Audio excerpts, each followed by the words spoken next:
chosen generation. We've been called for to show His excellence. Hey, all I require for... Shalom, shalom. This is my second take. I'm hoping this is going to go better than the first take. I had some video issues. So today's video is going to be on now what.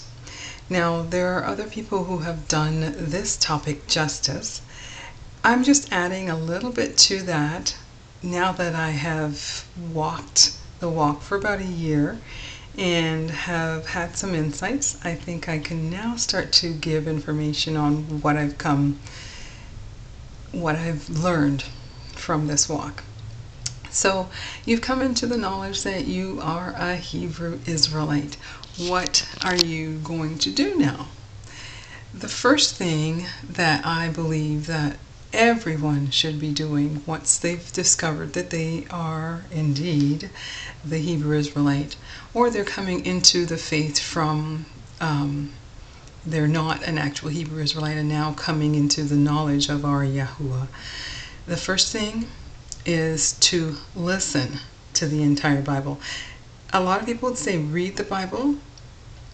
I think that listening is important. Now, the Bible is done in about 70 hours. If you listen to it, their recordings and they're about 70 hours long. So my thing is to listen to it quickly. Listen to it in as little time as you possibly can so that you can get the word into you. And the word says faith comes by hearing, and hearing the word of Yah. So I don't think that it's any coincidence that our people actually learn from listening. Put that Bible on in your car, in your phone, your iPad, whatever you have. My daughter and myself have the word playing all the time. It's on the computer, it's everywhere I go. I have it, I turn it on. It may sound like I'm absorbed in it. Yeah, I am actually. So the first step is to hear the word. And once you've heard it once through, go back and then listen to it with your Bible and underline as much as you possibly can. Look for words like statutes, commandments, and laws. Look for words like rebellious. See how rebellious our people were. Look for flee Babylon. How many times Yah tells us to flee Babylon, get out of the cities. Look for things like that. Once you have read it and listened first and then you're on your second time, look for those words and you'll be surprised how often those words were in the manuscript. So step number 2, pray and listen.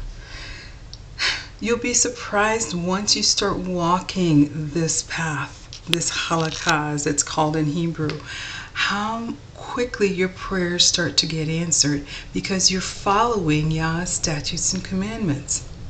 Once you're following His statutes, there's no reason why He won't answer your prayers. Your prayers aren't being answered because you're asking wrongly or you're out of His will, right? So once you're in His will,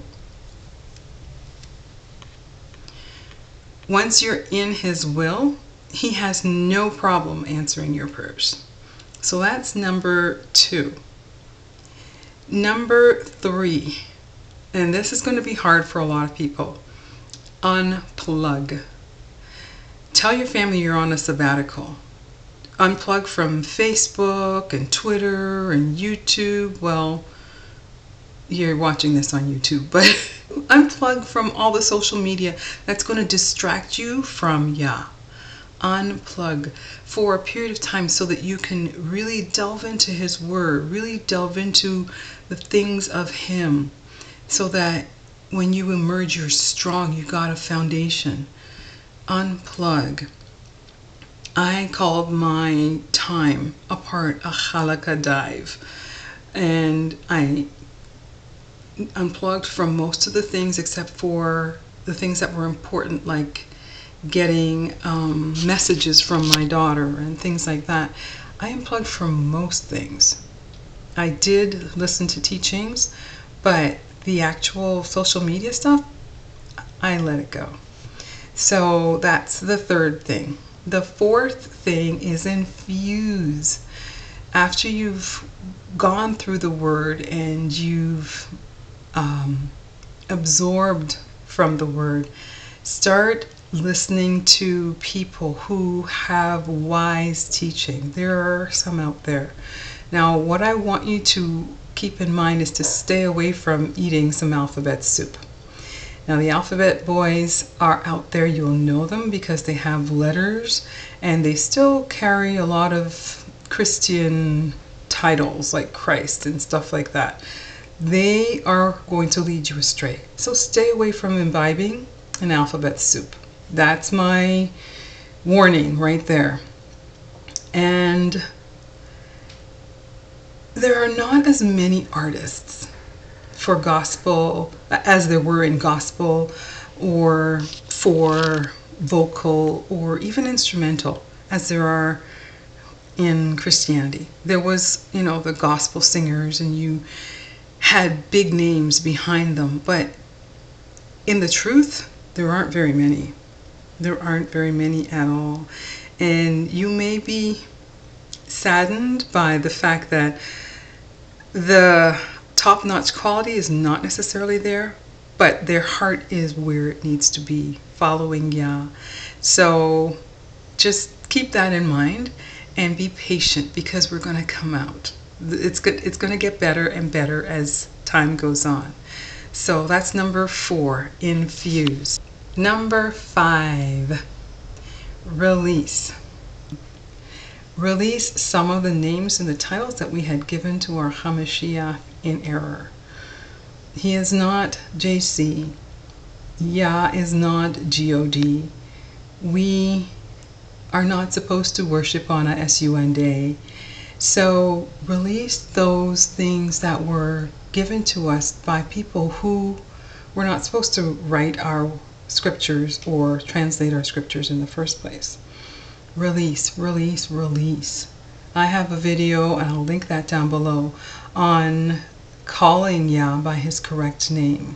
So we may not want to release these things because they're comfortable for us, but we do need to release them. So that's number 5. The 5 things that I feel, now what, that you can do. Now, after I put this together, I thought of a 6th. 5 and 1 is 6. A bonus one, which is not really a bonus, but you're a Hebrew Israelite. The bonus for being a Hebrew Israelite is learning Hebrew. Now, I'm not a Hebrew scholar. I have basic knowledge of Hebrew. Basic knowledge. But in this short period of time that I have learned the amount of Hebrew that I know, which, like I said, is basic, it has given me such a large understanding of the scriptures that I could never have imagined before. Hebrew will open your eyes to how we have been robbed of the true meaning, the true essence of our Father through his word. So I invite you to open yourself to learning Hebrew, because it will expand your mind beyond what you could have ever imagined. And words aren't just going to be words on a page. They will come to life, because Hebrew is a layered language. It will open your eyes and give you such wonderful understanding of our Father. So that's the 6th. It's a bonus, but it might actually be number 1. So there you have it. The ways that you can enrich your life, now that you've come into the knowledge that you are a Hebrew Israelite. So I'm hoping that this video was helpful. I'm sorry if it was shaky, but my computer is running really slowly, so I had to use my mobile and do it really quickly while it was quiet in the house.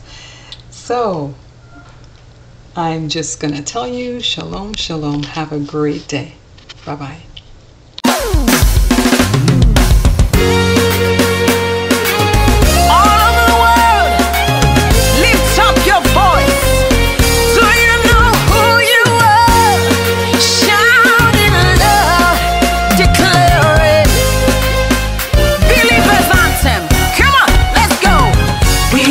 Chosen generation, we've been called for to show His excellence.